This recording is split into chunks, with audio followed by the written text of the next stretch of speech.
Good morning everyone. আমরা বেনারস গেছিলাম last September in the sense অষ্টমীর দিন আমরা বেরিয়েছিলাম। তো তারপর আমরা বেনারসে গিয়ে ভীষণভাবে মজা করেছি। তারই একটা ছোট্ট ক্লিপ তোমাদের শেয়ার করছি। এটা হচ্ছে ঘাট সফর। আমরা অ্যাকচুয়ালি নৌকা করে ঘাটগুলো দেখছিলাম।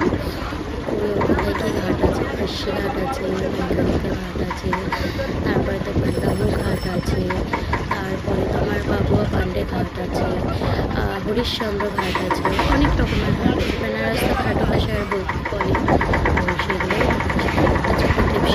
Thank you.